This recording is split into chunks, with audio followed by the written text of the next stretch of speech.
Fala galera, começa mais um resumo aqui em áudio, né? Mais um Davi Bemalcast. E hoje a gente vai falar sobre os princípios administrativos. Hoje nós vamos elencar basicamente os princípios expressos constitucionais, tá bom? Que é o famoso LIMP, né? O mnemônico, onde se encontra a legalidade, impessoalidade, moralidade, publicidade e eficiência. Para falar um pouquinho sobre os princípios constitucionais expressos, a gente tem que falar um pouco de administração direta, né, que são os órgãos ligados às pessoas políticas, e também a administração indireta, que são quatro, né, autarquia, fundação pública, empresa pública e sociedade de economia mista. Tá bom? Então, todos esses poderes, ou seja, executivo, legislativo e judiciário, tem que cumprir esses princípios constitucionais, tá? E todos os entes também da federação, seja eles União, Estado, DF ou município. Então muita gente ainda tem dúvidas assim em questão de todos os poderes, Davi, executivo, legislativo, judiciário. Sim, o mnemônico LIMP, a legalidade, a impessoalidade, a moralidade, a publicidade e a eficiência, eles estão expressos em todos os poderes, tá? Seja ele executivo, legislativo ou judiciário, né? Em todos os entes, ou seja, no executivo, no legislativo e no judiciário da União, no executivo, legislativo e judiciário dos estados e Distrito Federal e no executivo e legislativo do município, porque o município não tem a parte judiciária. Então, são elencados em todos esses entes, tá? E para falar um pouco desse mnemônico, a gente vai ser bem objetivo, é um podcast com um resumo do resumo, para que você, quando teve a sua primeira leitura, você possa estar lembrando. Então, vamos falar um pouquinho de legalidade. A legalidade, toda a administração está subordinada à lei, ou seja, ela só pode fazer o que a lei determina. Dentro dessa legalidade também existe o princípio da legalidade, que no sentido amplo, né? Ou seja, nas constituições federais, nas leis, decretos, em outros atos normativos. Também dentro da legalidade existe a legalidade da reserva legal, que muita gente acaba se atrapalhando todo. Reserva legal nada mais é que uma lei específica sobre aquele assunto, ou seja, trata de matérias que a Constituição Federal exige que sejam disciplinadas. Por quem, Davi? Por leis. Quais são essas leis? Leis ordinárias ou lei complementar, tá bom? Toda regra também tem exceção, né? Então, dentro da legalidade, existem as restrições ao princípio da legalidade. Quais são? São três. Primeiro, medida provisória, estado de defesa e estado de sítio. Então, é as únicas restrições dentro do princípio da legalidade onde você só pode fazer o que a lei determina. Essas são as três exceções: medida provisória, estado de defesa e estado de sítio. Passamos agora para o segundo princípios expressos, né? que é a impessoalidade. Então, dentro da impessoalidade, você tem um princípio de finalidade, que são todos os atos administrativos devem ter por fim o quê? O interesse público.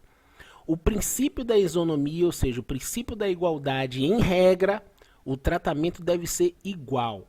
Só pode dar tratamento diferenciado quando houver o quê? Um fundamento para isso. Você tem que justificar, tá?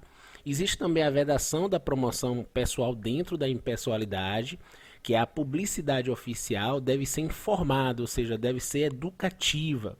Não pode promover agentes e nem autoridades. Dentro ainda da impessoalidade, existem os atos dos agentes de fato, né, que são imputados ao ente, né, então por isso eles são considerados válidos.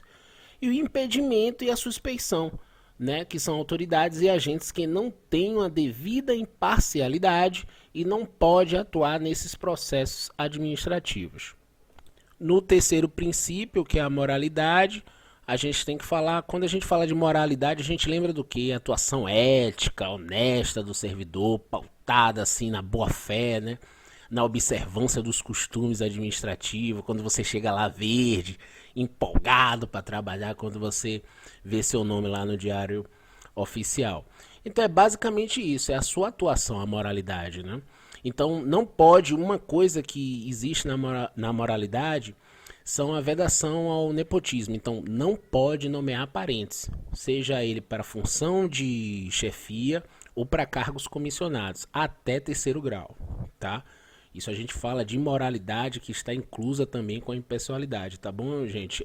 De acordo com a súmula vinculante 13 do Supremo Tribunal Federal, tá?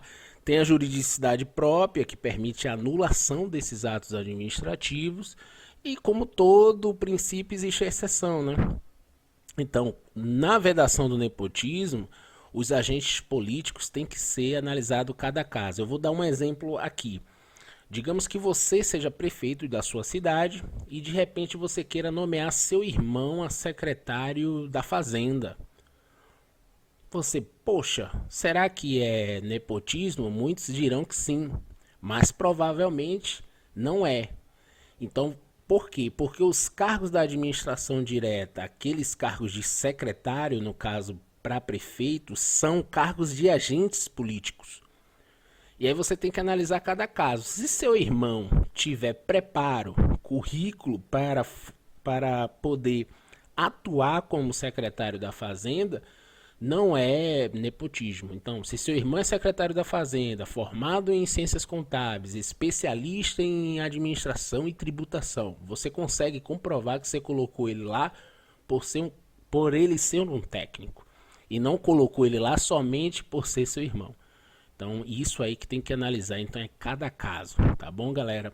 A gente passa agora para a publicidade, né? O quarto princípio, que em regra é o quê? Publicidade nada mais é do que transparência de todos os atos públicos. A regra é essa, e ponto final. Claro que normalmente é requisito de eficácia, né? Ou seja, de produção de efeitos.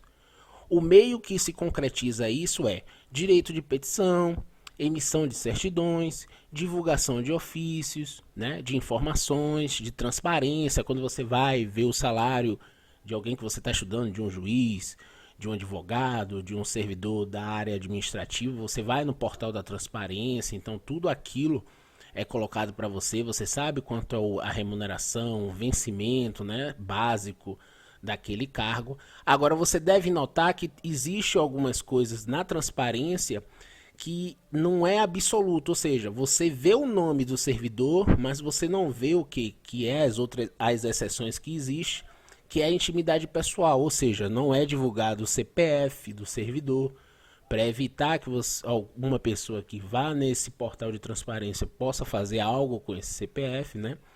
E a outra situação é o sigilo de segurança da sociedade, né? Do estado, do município, algo que não possa transpor, né, externar para você aqui fora. Então, são as duas exceções que não é um dever absoluto. Quais são essas duas exceções da publicidade? É a sua intimidade pessoal e o sigilo de algo ou algum assunto, né, que requer a segurança da sociedade e do Estado. E por fim, para a gente encerrar esse primeiro podcast, né, falando sobre princípios administrativos, aqui aquele resumo que você pode ouvir em qualquer lugar, seja na academia, seja aí no seu carro, seja em casa, de forma bem compacta, né, para que você possa relembrar aquele seu estudo que você faz durante os PDFs e videoaulas que você assiste, de forma gratuita para você, né, que sempre procura assim algum áudio, alguma coisa mais resumida, para que você esteja esse cast, né, para poder dar uma motivação a mais, né, relembrar assim de tópicos específicos para a sua prova ou para o seu conhecimento, né? Então, por fim, a gente termina com eficiência. Esse princípio da eficiência é basicamente assim, um rendimento funcional, né? A qualidade, o resultado, a perfeição, a produtividade, né? Eu posso dizer também que é a redução de desperdício, né? Direcionado para quem? Para o cliente. Quem é seu cliente? O povo, né? O servidor tem que botar na cabeça que a sua clientela, na parte de serviço público, o cliente é o povo que paga o nosso salário. Então, a clientela é o povo, né? Então, é direcionado para a atuação desses agentes públicos de forma que organize essa administração. Então, o intuito como um princípio expresso, né, e ele foi expresso, foi um dos últimos expressos na Constituição Federal, na emenda constitucional número 19, se eu não me engano, 98, né? Então, assim, foi que houve em 98 uma reforma gerencial. Então, o princípio da eficiência ele foi colocado, alencado nessa emenda constitucional número 19 de 98, né? Na reforma gerencial que houve naquele ano. Então, a gente encerra por aqui, né, o primeiro podcast sobre princípios administrativos. Falaremos na próxima sobre os princípios implícitos, né? Que tem razoabilidade, controle de tutela, autotutela, motivação, enfim, vários outros, tá bom, galera? Um super beijo para vocês. Tem um ótimo resumo aqui do Davi Bemol Cash. Até a próxima.